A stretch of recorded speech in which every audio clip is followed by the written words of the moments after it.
अध्याय 11। लता मंगेशकर।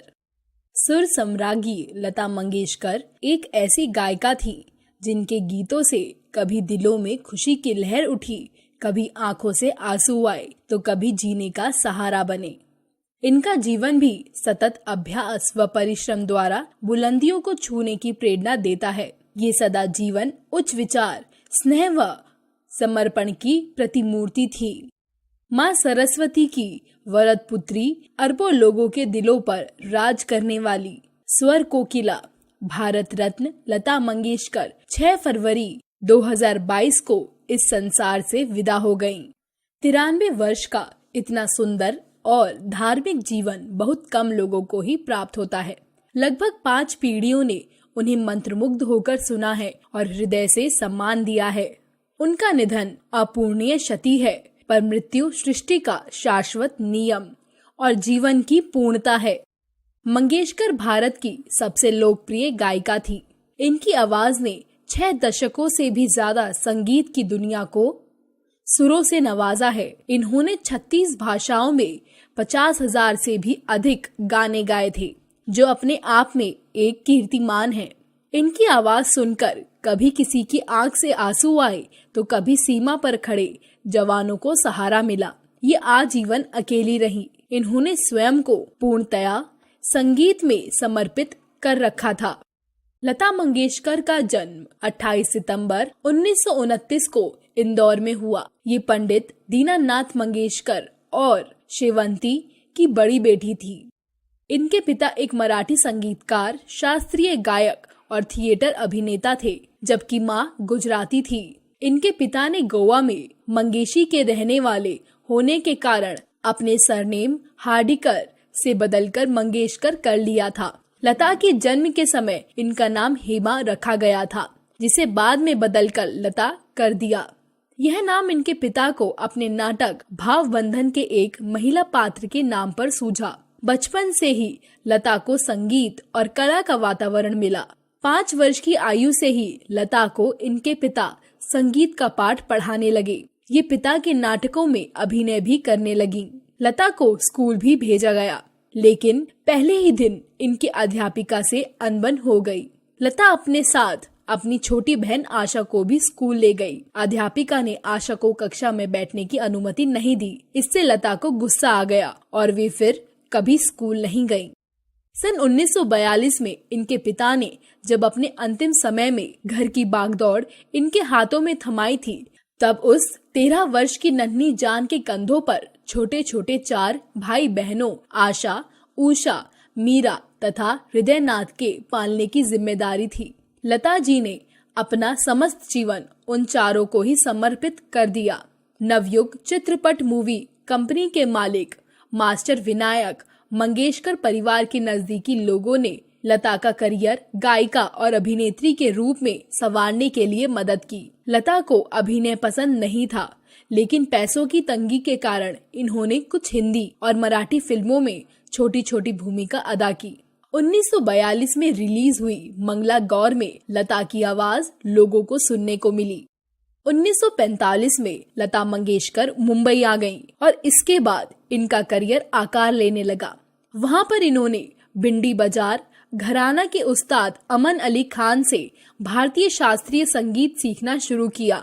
फिल्म बड़ी माँ 1945 में गाए भजन माता तेरे चरणों में और आपकी सेवा में 1946 में पालागू कर जोरी ने लोगों का ध्यान लता की ओर खींचा। वसंत देसाई और गुलाम हैदर जैसे संगीतकारों के संपर्क में आने के कारण इनका करियर निखरने लगा। गुलाम हैदर लता के मेंटर बन गए। वे इन्हें दिग्गज फिल्म निर्माता शशिधर मुखर्जी के पास ले गए, जिन्होंने यह कहते हुए लता को लेने से मना कर दिया कि लता की आवाज पतली है। इससे हैदर भड़क गए। वे प्रतिभा को पहचान चुके थे। उन्होंने कहा कि आने वाले दिनों में लता छा जाएगी और ये सारे निर्माता निर्देशक लता के चरणों में गिरकर लता से अपनी फिल्मों में गाने की मिन्नत करेंगे। गुलाम हैदर ने लता से मजबूर 1948 में एक गीत दिल मेरा तोड़ा मुझे कहीं का ना छोड़ा गवाया। यह गीत लता जी का पहला हिट गीत माना जा सकता है। लता के अनुसार गुलाम हैदर उनके सही अर्थों में गॉडफादर थे। जब वे पाशव गायन के क्षेत्र में अपना करियर बना रही थी, तब नूरजहां, शमशाद बेगम जैसी गायिकाओं का बोलबाला था। लता पर इनका प्रभाव था, पर वे शीघ्र समझ गईं कि यदि उन्हें आगे बढ़ना है तो अपनी शैली विकसित करनी होगी, और इन्होंने यही किया। 1949 में रिलीज हुई महल फिल्म का गीत आएगा आने वाला सुपर हिट रहा। यह गीत लता के बेहतरीन गीतों में से एक माना जाता है। इस गीत की सफलता के बाद इन्होंने फिर पीछे मुड़कर नहीं देखा। इन्होंने सचिन देव बर्मन, नौशाद, भगत राम, श्री रामचंद्र बसंत देसाई, लक्ष्मीकांत प्यारेलाल, राहुल देव बर्मन आदि सभी संगीतकारों के साथ अनेक यादगार गीत गाए, जिनकी लोकप्रियता की कोई सीमा नहीं रही। संगीतकार लता के पास कठिन से कठिन गीत लाते थे और वे उन्हें बड़ी आसानी से गा देती थी। लगभग 7 दशक से भारतीय फिल्में लता के गीतों से गुजरती रहीं। मधुबाला से माधुरी दीक्षित तक अनेक नायिका को इन्होंने अपनी आवाज दी। इनकी आवाज किसी भी नायिका के प्रतिकूल नहीं लगी। लता मंगेशकर हमेशा अपने सौम्य स्वभाव के लिए जानी गईं। अनेक फिल्म निर्माता, निर्देशक, संगीतकार, गायक, अभिनेता और अभिनेत्रियों के साथ इनके पारिवारिक रिश्ते रहे। इनके संबंध पीढ़ी दर पीढ़ी मधुर रहे। इन्हें हर किसी ने अपने परिवार का हिस्सा माना। इन्हें ढेरों पुरस्कार और सम्मान मिले। जितने मिले उससे ज्यादा के लिए इन्होंने मना कर दिया। 1970 के बाद इन्होंने फिल्म अफेयर को कह दिया कि वे सर्वश्रेष्ठ गायिका का पुरस्कार नहीं लेंगी और उनकी बजाय यह नए गायकों को दिया जाना चाहिए। इन्हें भारत सरकार की ओर से 1969 में पद्म भूषण, 1989 में दादा साहेब फाल्के पुरस्कार, 1999 पद्म विभूषण और 2001 में भारत रत्न से सम्मानित किया गया। 1972 में फिल्म परी, 1974 में फिल्म कोरा कागज, 1990 में फिल्म लेकिन के गीतों के लिए सर्वश्रेष्ठ महिला पार्श्व गायिका का राष्ट्रीय फिल्म पुरस्कार मिला। 1959 में आजा रे परदेसी, 1963 में कहीं दीप जले कहीं दिल, 1966 में तुम मेरे मंदिर तुम मेरी पूजा, 1970 में आप मुझे अच्छे लगने लगे के लिए फिल्म फेयर अवार्ड मिले। 1993 में film fair life time achievement award मिला। 1994 में दीदी तेरा देवर दीवाना के लिए विशेष पुरस्कार से सम्मानित किया गया। 2004 में फिल्म फेयर स्पेशल अवार्ड 50 वर्ष पूरे करने वाले फिल्म फेयर अवार्ड के अवसर पर एक गोल्डन ट्रॉफी प्रदान की गई।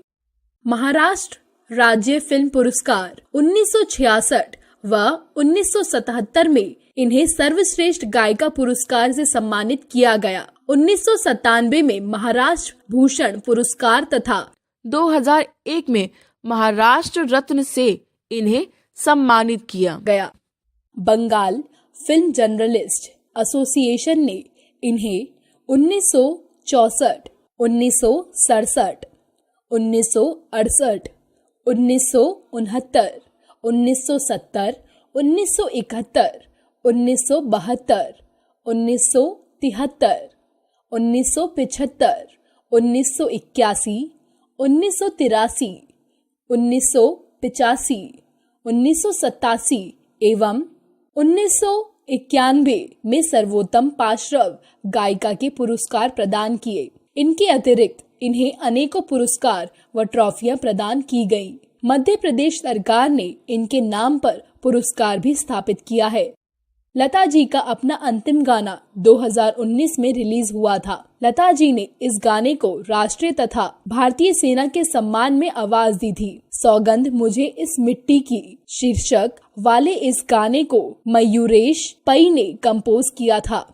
लता मंगेशकर आज के नए गायकों के लिए हमेशा प्रेरणा बनी रहेंगी। आज वह हमारे बीच नहीं है, लेकिन उनकी मधुरता से भरा संगीत हमेशा हम सभी के दिलों पर राज करेगा।